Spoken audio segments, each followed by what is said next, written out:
Hi, I'm Louise from Agriland and I'm joined today with B&B owner Caroline Rigney here in County Limerick. And Caroline, your B&B is based around many rare breed farm animals. So could you maybe start off by telling me a little bit about what people might expect if they come to stay here?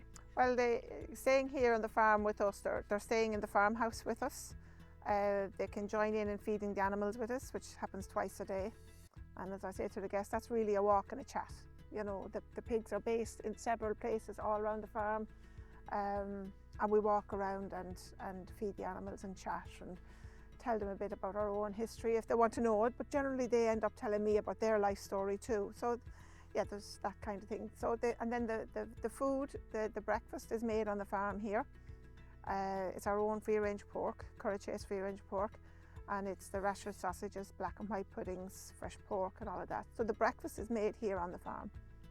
And that's joined with our own granola, and they have that for their breakfast too, which is a very high quality product. And then we've honey from the farm as well.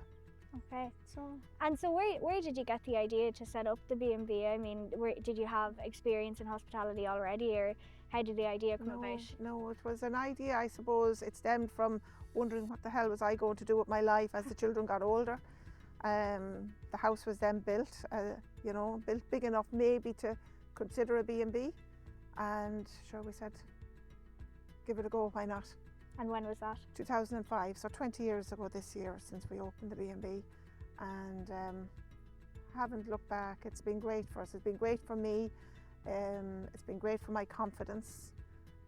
It's opened up many opportunities for me, both with the pork and the granola getting mainstream now, shall I say. And my confidence, just for me, I benefit hugely from it. And tell me about the products you produce then. So obviously you have your own pork and granola. Are they produced on site, or where do they come from? Yeah, so the pork, everything is produced on the farm. We have a little production unit on the farm, and the granola is made on licence for me in a specialised gluten-free facility. So I distribute at the moment, and it's in a shop in Donegal, one in Armagh, one in Kerry, 2 in Cork. There's 5 or 6 shops in Limerick, 1 in Tipperary. Okay, so you're kept busy anyway. I'm kept busy, yeah. And it's interesting because now I know these people that are selling it for me as well, and there's great connection. You know, to be able to pick up the phone and talk to the people in Tipperary that I've never met, you know, and talk to the people in Donegal that I hardly know them, but yet still I feel like I know them. And is that always what you had in mind when you pictured developing the B&B, or is that something that has come? No, I had something in mind, but I didn't know what. Yeah. So both myself and Joe were early school leavers, and this, while Joe would be highly skilled at stonemasonry and hard landscaping and paving and that kind of thing, that was our original income. Creating the farm and making it into a self-sustaining enterprise that we do here at home was hugely beneficial for us. So then I suppose, Caroline, between production end of things and then keeping the B&B as well, you're busy with supplying as well. So what does day-to-day life look like for yourself? Generally, the days that are nailed down are Sunday. So I trade at Killaloe Market every Sunday. Myself and Joe go there, and we sell our produce, we sell the granola, we sell the pork, and we cook at that market as well. So we serve the food hot.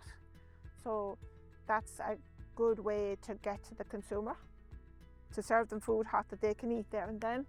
You know, and 9 out of 10 times they'll say, is that the same sausages? And they'll buy the sausages there. So you get 2 sales often to the one customer. Saturday's preparation for Sunday. And then any day during the week, generally Wednesday is my production day. So that's an early start, usually 7 a.m. and go through to 5, 6, 7 o'clock, depending on how long it takes me to get everything done and get everything scrubbed and cleaned. And then Thursday is usually delivery day. So I'll prep everything Thursday morning to deliver into Limerick City to the various people that are taking produce off me. Do you have help running the B&B, or is it just yourself and your husband? Myself, my husband. Yeah. Yeah. And some grandkids maybe. Oh, the grandkids are great help, yeah. Yeah. And do the guests get to come out and spend time with the animals? Definitely do, yes. Okay. Yeah. And would you get much interest for that? All of them do. Really? I've yet to see someone to come here and not want to be out. And if they don't, you know, you'd half question why they came if they don't want it, but occasionally it happens. And you know, they're great, they're coming from hot countries, but they come prepared for the Irish weather, and they have the boots with them or not, and if they don't, they're happy to just get out and get into the fresh air.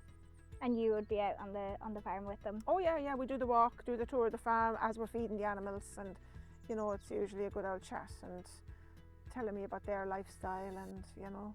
And I suppose you're up and running 20 years now, is it? B&B is 20 years. Yeah. So since you started, how has rural tourism changed? Do you think it has grown, or interest for this type of thing? Yeah, how has that changed? I definitely think it's changed, and I think the guests, and certainly the more discerning guests, know what they want. They certainly want to see the iconic sites, but they're not looking to stay there. They're looking to stay away in the peace and quiet and the rural settings. So I think there's massive opportunities in rural tourism now at the moment. Maybe more so than when I started. You know, I was just adamant I wanted to do it, and that was it. And maybe then the location mightn't have been deemed to be the best location. But to be honest with you, I think that's turned full circle now. And these little, what I would call gems of places, there's massive opportunity for them now.